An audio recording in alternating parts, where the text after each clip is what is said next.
Students, मैं doctor Manish Kalra, assistant professor physics, doctor KCP government PG college Bhilai.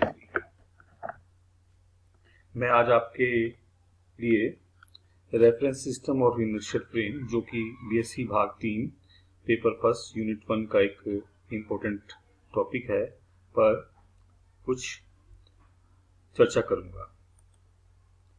Rest and motion are relative terms and need of frame of reference.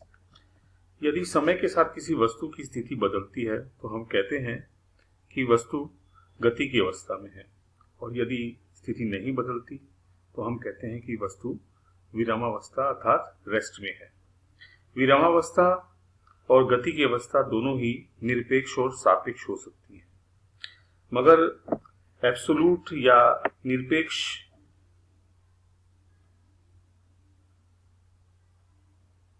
Term केवल एक imaginary concept है और practically उसकी कोई importance नहीं है, क्योंकि मोशन सभी रिलेटिव होती है। यदि हम कहें कि आपको जो वस्तु नजर आ रही है उसे आप व्यक्त करें, तब हम यह कहेंगे कि यह वस्तु रेस्ट में है या यह वस्तु मूव कर रही है। इसकी वेलोसिटी इतनी है, इसका एक्सीलरेशन इतना है, इस पर इतना बल लग रहा है। परंतु अगला प्रश्न तुरंत सामने आएगा, किसके सापेक्ष, किस निर्देश तंत्र में? क्योंकि उपरोक्त सभी भौतिक राशियों के मान अलग अलग बिंदु के सापेक्ष, फ्रेम के सापेक्ष अलग अलग होंगे। वास्तव में ना किसी को चलता हुआ और ना किसी को हम रुका हुआ मान सकते हैं। दोनों ही अवस्थाएं रिलेटिव होती हैं, और मेजरमेंट के लिए हमको एक निर्देश तंत्र की आवश्यकता होती है, कोऑर्डिनेट सिस्टम की आवश्यकता होती है। किसी वस्तु के 3 विमीय आकाश में स्थिति तथा उसके वेग को व्यक्त करने के लिए हमें निर्देश तंत्र की जो आवश्यकता होती है उसे हम कोऑर्डिनेट सिस्टम कहते हैं। तो एक कोऑर्डिनेट सिस्टम मैंने यहाँ लिया है, और कोऑर्डिनेट सिस्टम की हम डेफिनेशन कैसे व्यक्त करते हैं कि system of geometric axis in relation to which measurement of motion, position, velocity can be made. तो एक सिस्टम है एक्सिस का, एक्स वाई जेड 3 एक्सिस हैं। ये पॉइंट पी है, ये पॉइंट पी हम कंसीडर करेंगे। सामान्यतः हम मोशन ओरिजिन के सापेक्ष मेजर करते हैं।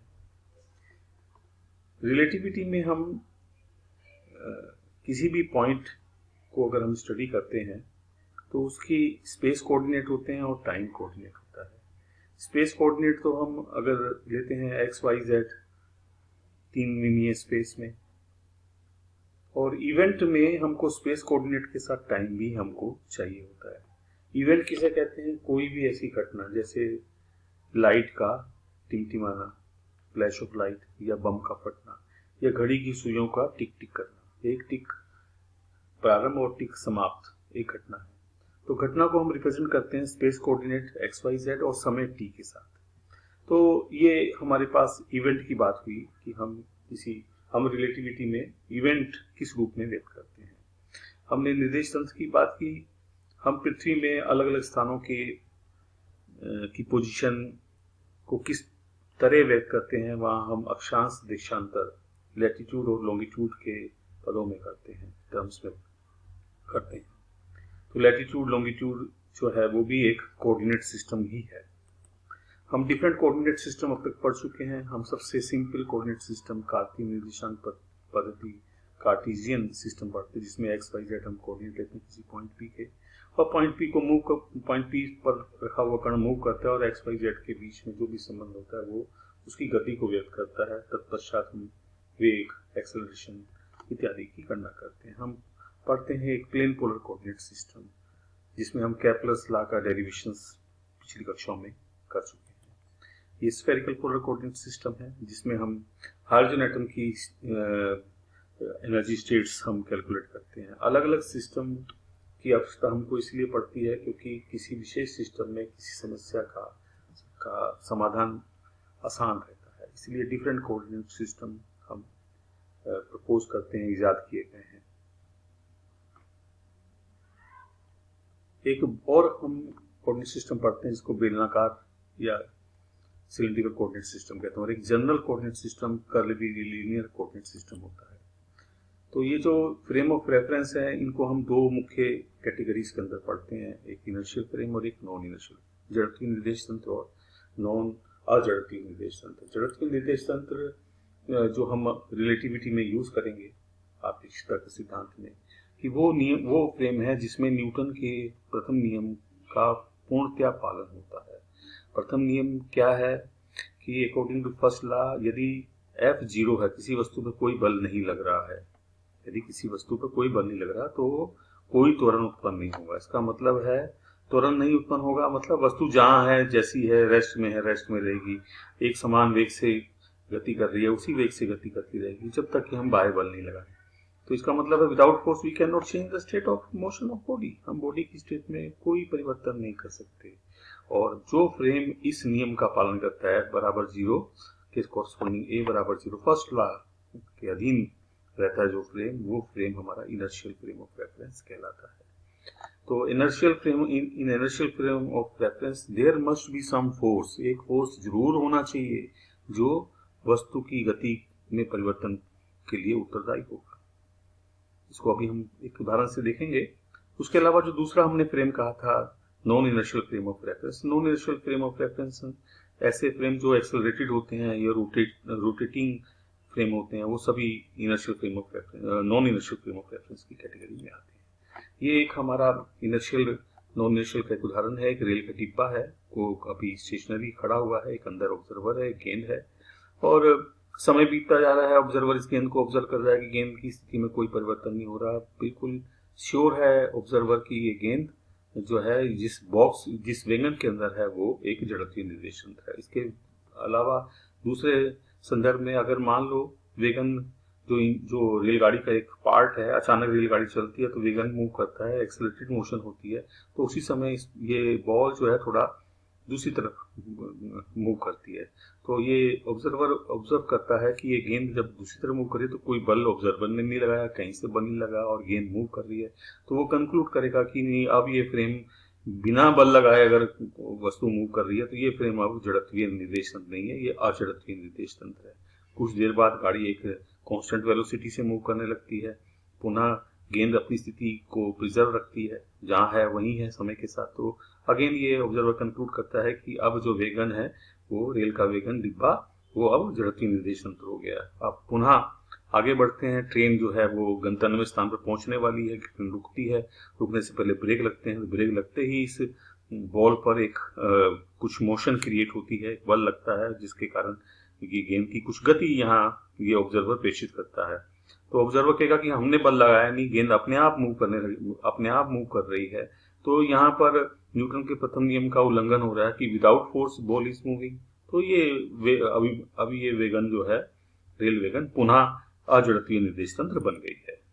तो अब हम पढ़ते हैं कि गैलीलियन ट्रांसफॉर्मेशन, जिसमें दो इनर्शियल फ्रेम ऑफ रेफरेंस में किसी कण की स्थिति, वेग, त्वरण के बीच में आपस में क्या संबंध है। डिफरेंट फ्रेम ऑफ रेफरेंस में वैल्यूज अलग अलग होती हैं, उन वैल्यूज को संबंधित करने वाला दो इनर्शियल फ्रेम के बीच में जो संबंध होता है उसको हम गैलीलियन ट्रांसफॉर्मेशन इक्वेशंस कहते हैं। ये Galilean transformation equation non relativistic mechanics के अंतर्गत हम पढ़ते हैं, जबकि वेग जो है, फ्रेम का वेग प्रकाश के वेग से बहुत कम होता है, very small, 200, 300, 400 kilometre per hour की स्पीड, ये ऑर्डिनरी स्पीड कहलाती है।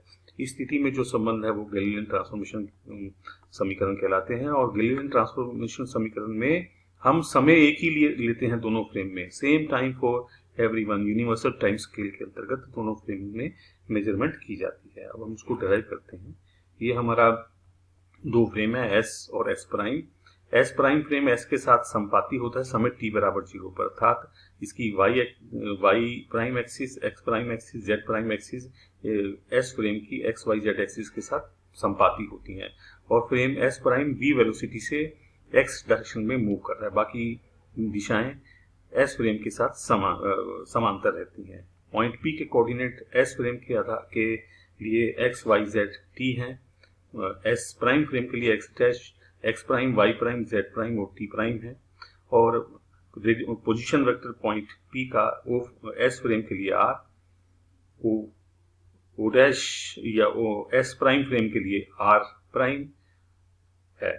समय t बराबर 0 पर एस प्राइम फ्रेम एस के साथ संपाती है, तो t समय उपरांत का चित्र हमने यहाँ बनाया है। तो t समय के उपरांत जो ओ डैश या ओ डैश जो डिस्प्लेसमेंट होगा वो vt के बराबर होगा, दूरी बराबर चाल इंटू समय। तो ये ओ डैश डिस्प्लेसमेंट होगा, तो डिस्प्लेसमेंट वेक्टर vt।